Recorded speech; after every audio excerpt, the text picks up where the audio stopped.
Oi pessoal, sou professora Maria Vidal, professora de hematologia, e hoje o nosso assunto vai ser sobre sistema BO e fator RH.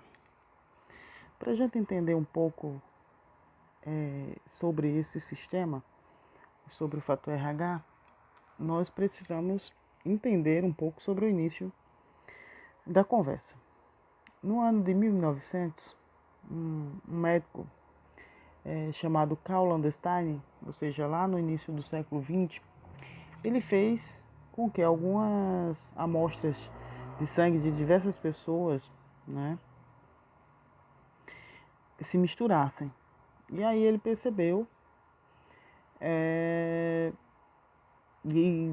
diante desse experimento ele fez, várias combinações entre plasma e hemácias, e aí ele percebeu que ao misturar o sangue dessas pessoas ocorria uma reação, ou seja, ocorreu o que a gente chama de aglutinação, né? Os sangues se aglutinavam, certo? E aí, como eu estou falando para vocês, o resultado que ele obteve diante dessa mistura foi justamente a presença de aglutinação dos glóbulos em alguns casos, né? Dos glóbulos vermelhos em alguns casos. E ele também percebeu que existia a ausência de aglutinação em outros casos, tá?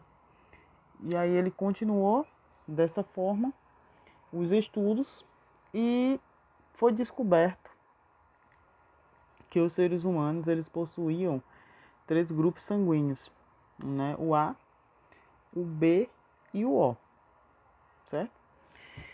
Diante dessa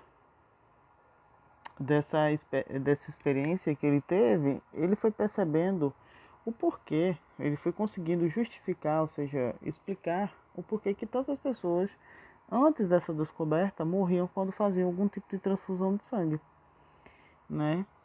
E aí era justamente pelas pessoas, por essa incompatibilidade que existia entre os grupos e que ninguém até então teria descoberto, né?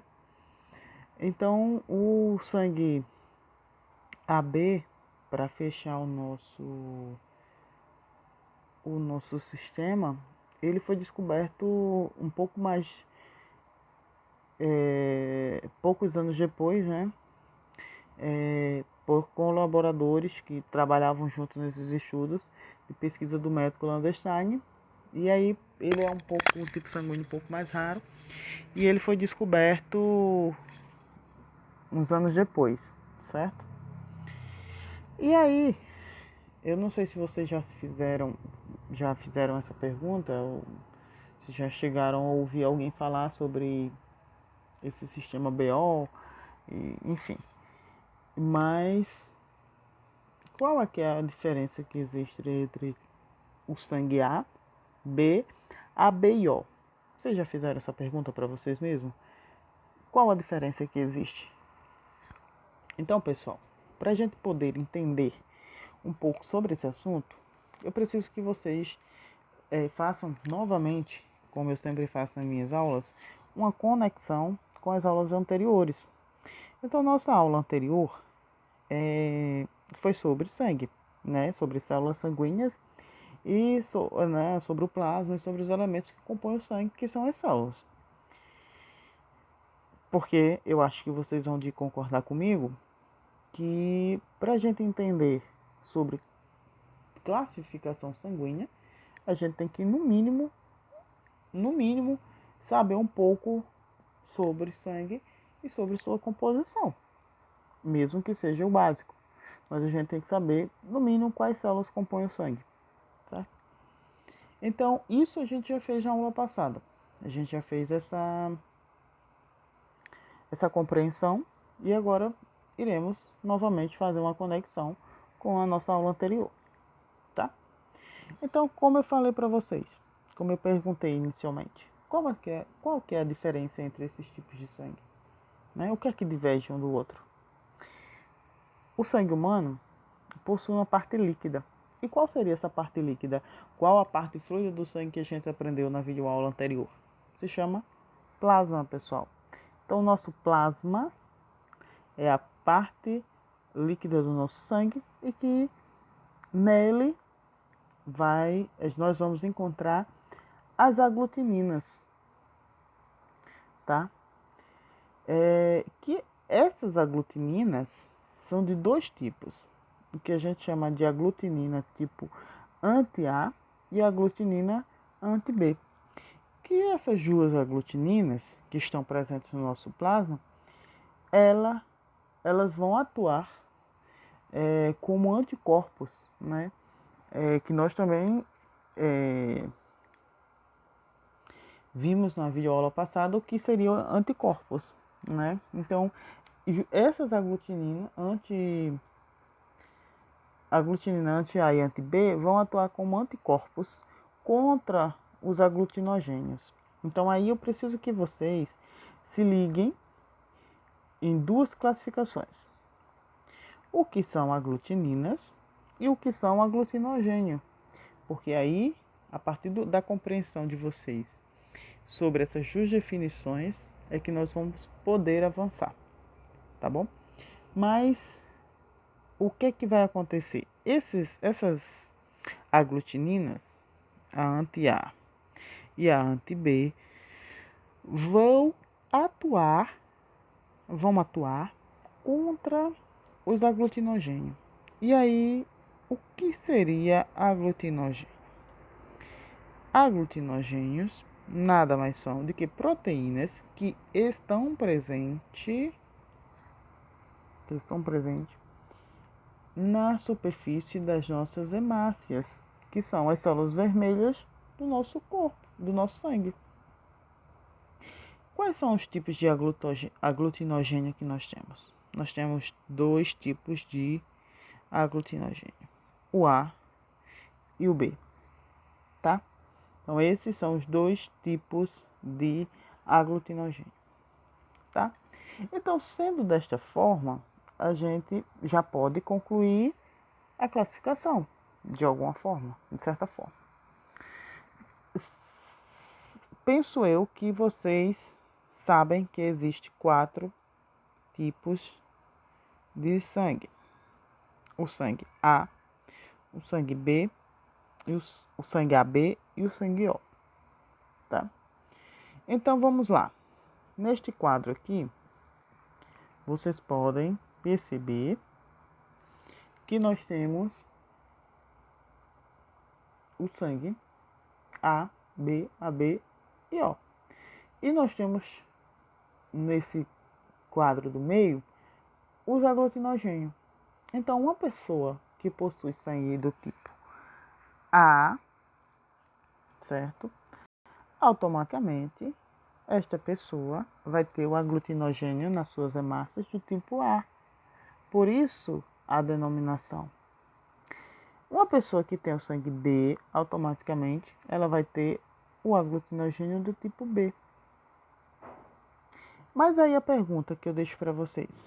É possível a gente ter 2 tipos de aglutinogênios na superfície das hemácias de uma mesma pessoa? Sim, é possível. A pessoa do tipo AB, lembra que eu falei que o tipo AB foi descoberto depois e que era um tipo mais raro de sangue? Você lembra que eu falei nos slides anteriores? Então, a pessoa que possui o tipo de sangue AB, ela possui os 2 tipos de aglutinogênio na superfície das hemácias. Ela vai possuir o aglutinogênio do tipo A e o aglutinogênio do tipo B. E pessoas que têm o tipo sanguíneo O não vai possuir aglutinogênio, pessoal.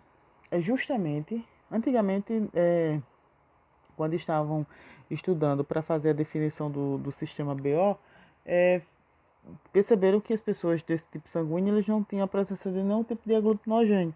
Então, automaticamente, colocaram 0. Mas aí, para não ficar o sistema AB0, uma coisa meio que, uma nomenclatura meio que estranha, né? Aí eles pensaram numa letra que se aproximasse do 0. E o O seria o ideal. Então, eles colocaram o sistema ABO porque justamente por conta disso. É a ausência zero de aglutinogênio na superfície das hemácias dessas pessoas. Então, colocaram o tipo sanguíneo ABO em homenagem ao zero ou à ausência de aglutinogênio. Mas aí a gente já sabe que nós temos 4 tipos de sangue e nós temos 2 tipos de aglutinogênio, e nós também já conhecemos que cada tipo de sangue, respectivamente, tem um tipo de aglutinogênio, ou até 2, ou ausência total de aglutinogênio.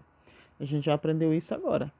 E aí a gente precisa saber quais as aglutininas que existem no plasma dessas pessoas, ou seja, na parte líquida, fluida dessas pessoas. Quais os tipos de aglutinogênio que a gente tem no plasma?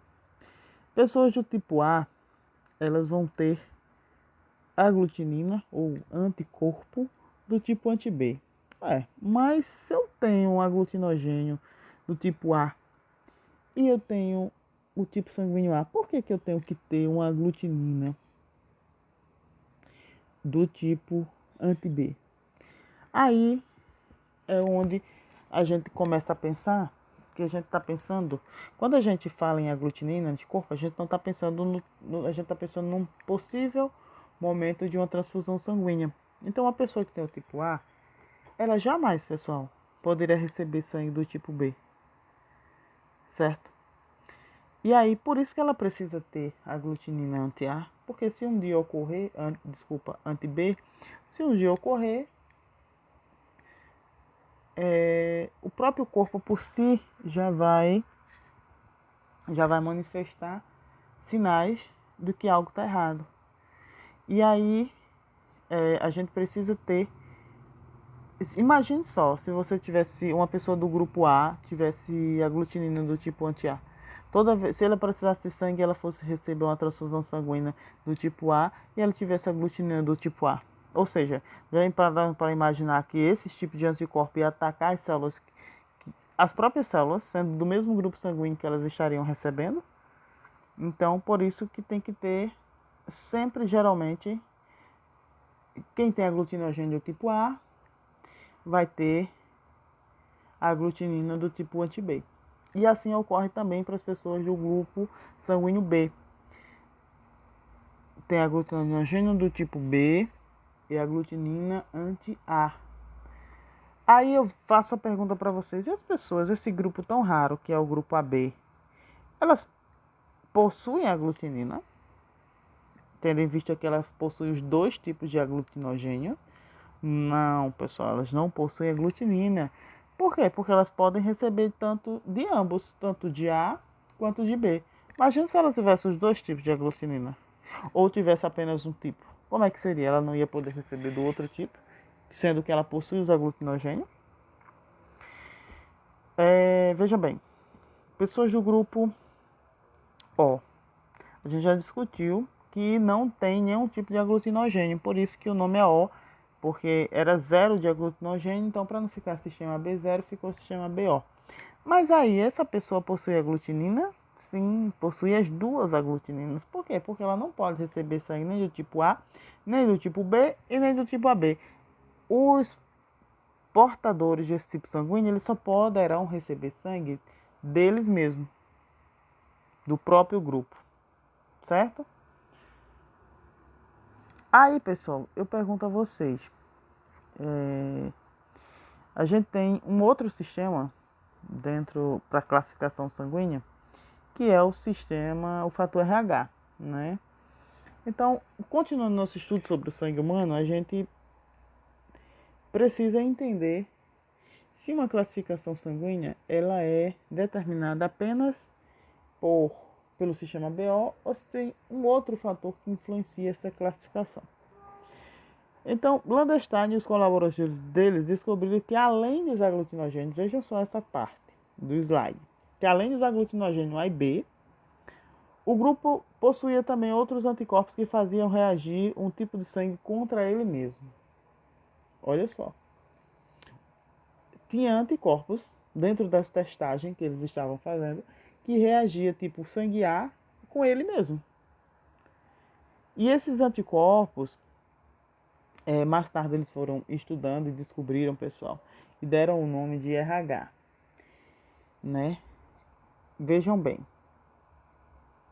eles fizeram os testes em um animal, fizeram a experiência, todo o estudo experimental em um animal, né? Ou seja, um macaco da espécie Rhesus, tá? Rhesus. Então, esse RH ele é uma alusão, ou seja, uma homenagem, né? A ao tipo do animal, né, ao macaco Rhesus. E aí, como eles fizeram a experiência, eles colocaram o nome do anticorpo também de RH, tá? Vejam só, uma pessoa portadora de anticorpo RH foi classificada como positiva. Aí eu te pergunto, agora nós chegamos no final da classificação?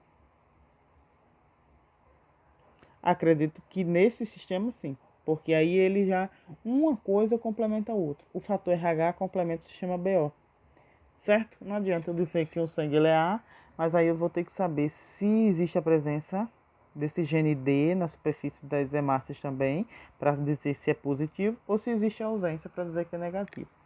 Então, assim, uma pessoa que tem a presença do RH, ou seja, da proteína do gene D na superfície, ela é chamada de positiva. E uma pessoa que possui ausência desse tipo de anticorpo na sua circulação, ela é classificada como negativa, tá? Aí, deste modo, o sistema ficou realmente completo. Por quê? Nós temos 4 tipos. Mas aí, dentre esses 4 tipos, eles se multiplicam para 8. De que forma? Da seguinte forma. Nós temos o A positivo, mas também nós temos o A negativo. Da mesma forma, o B positivo e o B negativo.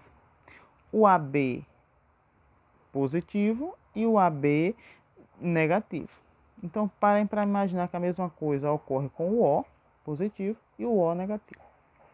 E dentro esses tipos que a gente formou, a gente tem aqueles que a gente chama de doador universal e nós temos aquele que nós chamamos de receptor universal. Então lá na frente vocês vão perceber isso também, eu vou falar agora no primeiro momento, só para vocês ficarem a título de informação. Mas o tipo sanguíneo AB positivo, ele é um receptor universal. Ele recebe de qualquer um tipo, seja ele negativo, positivo, ou com ou sem aglutinogênio, ele pode sim receber doação de sangue, porque não vai interferir em nada, nem nos aglutinogênios e nem no fator RH, pelo fato de ser positivo. Então, positivo recebe de positivo e positivo também recebe de negativo. Agora, ao contrário, negativo não recebe de positivo.